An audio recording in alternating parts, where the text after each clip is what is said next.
هاد المسألة ساقي في مزيغن البليدان على طلاس البليدان مي طاس جارسن إلى ندينا مازال تورا سوالن ناغ تمسلاين ثمازيغ طاس توفرين ماذا الشريعة ما تسميوين نظام هاد المسلاي غف مازيغ ثاقين سن قربناها طاس غف قبايلي تاقو هيون وميارو يراد يون بودليس أمينو ثنداغ دي مسلاي غف ثمازيغ دو لاطلاس بليديان وقيد مس سمير العارفي مس الله داكيني غازول فلاش أزول فلاش مس محمد يدرى مس سامي العارفي امشارمي بوركوا امشارمي تختارض وكنا تسفرض هاد لي ساكينيش غادي نمسلايض غف مازيغ البليده وتاميوني ناس. D'accord. Déjà, bon, il faut comprendre une chose qui est quand même assez importante. D'abord, qu'est-ce que la région atlassienne? Parce que, bon, de nombreuses personnes pensent que l'Atlas blidéen fait référence seulement à Blida et à ses alentours, alors que la région atlassienne, comme on le répète souvent, ça englobe au moins 5 wilayas. Donc, en grande partie la wilaya de Blida, bien sûr, la wilaya de Médéa, puis il y a une partie de la wilaya de Aïn et de Fla, puis également la wilaya de Bouira, la partie ouest de Bouira, et la partie sud-ouest de Boumardès. Donc le parler atlasien, justement, il concerne toute cette région-là. Et donc si moi aujourd'hui je me suis intéressé donc au dialecte atlasien, c'est que déjà il est dans une situation qui est catastrophique, puisque notre dialecte malheureusement se meurt. Et donc, voilà, ça fait maintenant près d'un siècle qu'il n'y a pas eu d'études proprement dit sur notre dialecte. La première référence qui parlait justement sur le parler atlasien, elle a été faite par Laous Témil en 1914. Donc il a intitulé ses travaux donc études sur le dialecte berbère du chenois, comparé avec ceux des Bni Menasser et des Bni Salah. Donc voilà, vous voyez, donc c'est tout le temps de la comparaison, tout le temps des références, mais il n'y a rien proprement dit sur notre parler. Donc pour moi, c'est quelque chose qui est révoltant, qui n'est pas acceptable, parce que la région atlassienne, elle est avant tout amazir, la toponymie est amazir. Donc moi, je me suis intéressé justement à notre dialecte, qui est dans une situation qui est dans une situation assez grave. Oui. Donc voilà. L'intérêt justement de votre livre et de votre travail, c'est qu'on se rend compte finalement que tout l'Atlas blédéen parle, ou du moins parlait avant Tamazirt, mais en même temps, comme vous le dites, il y a vraiment une urgence, parce que vous le dites dans votre livre, ça disparaît de plus en plus. S'il reste quelques familles, quelques villages peut-être qui le parlent maintenant. Alors, vous savez, il y a une très belle, un très beau proverbe utilisé par les Atlassiens, qu'on appelle, qui d'ailleurs eux-mêmes se nomment Aïtoudzerer, donc les gens de la montagne, ou bien Ijvaïliyen. Donc, ils disent eux-mêmes, pour évoquer un état de pauvreté extrême, ils disent justement, ils faisaient référence au pain. Ils disent et franchement, on va dans cette direction-là, c'est-à-dire qu'on va se retrouver petit à petit avec la disparition totale des locuteurs berbérophones. Donc aujourd'hui, il n'y a pas de statistiques officielles, il n'y a pas d'études sérieuses sur le nombre de berbérophones. Mais voilà, ce qui est certain et ce dont il n'y a aucun doute, c'est que notre parler, notre dialecte, qui je le rappelle se situe donc entre le bloc Safaïli et le bloc Sachrit de la Bahra, car à l'origine c'est ce qu'on appelle donc un continuum linguistique. Donc à ce jour-là, les berbérophones donc sont dispersés un peu de partout dans les villes en lisière de la Mitidia, Blida bien sûr, Shefa, Bougara, Bouinen, Soum'a, etc., etc., Mouvaya. Donc aujourd'hui, il est très difficile justement de trouver ces berbérophones. Ils se font de plus en plus rares, et donc il est extrêmement urgent de les contacter et de réaliser des travaux auprès d'eux, quoi. Est-ce que chez les jeunes, Ariel Mazen, parce qu'on voit surtout maintenant avec les réseaux sociaux, on regarde un peu, on suit, il y a des pages de l'Atlas blidéen comme pas mal d'autres régions. Est-ce qu'il y a une conscience chez les jeunes, d'abord de leur appartenance à Mazir et puis de se dire il faut s'occuper de justement de ce trésor qui peut disparaître? Alors, Dieu merci, alhamdoulilah, donc, comment dire, l'appartenance, la mazirité, elle est présente sans aucun doute. Même si dans certaines localités tamazir, les jeunes sont conscients de leur amazirité parce que c'est grâce à la toponymie. La toponymie locale est magnifique, elle est préservée et donc toute cette toponymie, disons pour les localités qui sont devenues arabophones, c'est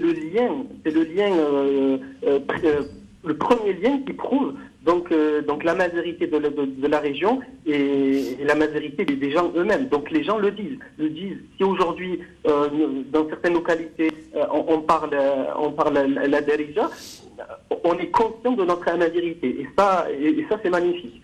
Donc il y a ça également. On peut souligner que ces dernières années, depuis que la sécurité est en train de revenir dans la région, il y a comment dire, les gens renouent avec leur tradition ancestrale.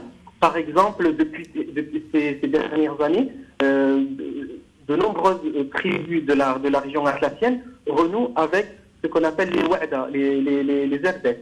Donc les gens, par exemple, voilà, il y a la célèbre wa'da des Aïtourellay, il y a la wa'da de Tibergent chez les Wazra, il y a la wa'da des Aït Misra à Al-Qal'a, il y a la wa'da des Aït Moussa qui a été célébrée cette année après une absence de 20 ans.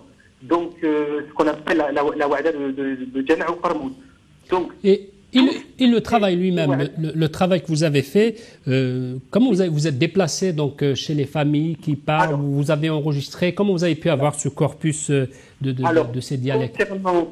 Concernant le lexique lui-même, donc c'est un travail d'abord au tout début. Donc moi j'ai passé un diplôme universitaire de berbère avec Salem Chakir à l'université d'Aix-en-Provence en 2009. Et donc, disons, ça a été le déclic. Bon, déjà, je suis depuis tout le temps conscient de mon amazirité, cela, il n'y a aucun doute. Mais disons que depuis 2009, lorsque j'ai passé ce DU, ça m'a motivé pour faire quelque chose à mon niveau pour la région atlassienne. Donc, tout a commencé après le DU de Berbère, donc en 2010. La première étape, ça a été la centralisation du lexique et des toponymes. Donc, malheureusement, il n'existe pas beaucoup d'études sur notre parler, donc ça a été un peu restreint.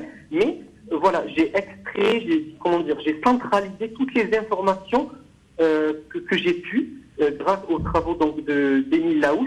Également, il y a les travaux que je n'ai pas fait tout à l'heure de Destin Edmond, avec son dictionnaire qu'il a intitulé Études sur le dialecte berbère des Bnisnout. Et à l'intérieur de ce dictionnaire, qu'il a édité en 1907, à l'intérieur, on retrouve un lexique non négligeable sur le parler atlassien, le dialecte de l'Atlas. Donc, une fois que j'ai centralisé, bien sûr, il y a également certaines références dans les travaux de Basset. Donc, la première des choses a été de centraliser tout ça, de retranscrire correctement. Puis il y a eu un travail de vérification auprès des locuteurs. Donc moi, je me rends en Algérie à peu près 2 à 3 fois dans l'année, quand j'en ai l'occasion. Et donc quand je suis sur place, je passe mes vacances, je passe mon temps avec les berbérophones. Donc je vais chez les principaux berbérophones, c'est-à-dire les Aït Misra, les Aït Salah, et puis voilà, sans négliger bien sûr les autres, parce que même si certains atlassiens aujourd'hui sont arabophones, il n'en demeure pas moins qu'ils sont une source inestimable, notamment en matière de toponymie, etc. et d'histoire. Donc je disais, donc le premier point, ça a été la centralisation du lexique et des toponymes, puis puis il y a eu la transcription, la vérification auprès des Atassiens eux-mêmes. Et puis, donc une fois que j'ai réalisé tout ça, donc il y a eu une base. Et cette base, disons, ça m'a permis de construire le lexique actuel. Donc depuis ce moment-là, mon travail ne consiste qu'à enrichir. Donc c'est que de l'enrichissement depuis maintenant 3 années. Aujourd'hui, je suis arrivé à peu près à 800 pages. Alhamdoulilah, le lexique a été édité grâce à un partenariat entre l'OPU, l'Office publication universitaire, voilà, l'Office des publications universitaires, et le HCA, donc le Haut Commissariat à la Minorité. Donc voilà, qui m'ont fait confiance, qui ont vu que c'est un travail de qualité. Et voilà, alhamdoulilah, je suis content pour la région atlassienne, espérant que voilà, il va y avoir d'autres personnes qui vont s'intéresser, parce qu'on a besoin de chercheurs, on a besoin de linguistes, on a besoin que des étudiants fassent des thèses sur notre région. Notre région, comme je dis, c'est un terrain vierge. Voilà, il y a beaucoup de choses à dire et il faut se dépêcher parce que les Atlassiens, les personnes âgées, les anciennes n'attendent pas quoi. Voilà. C'est sûr. Merci beaucoup à vous.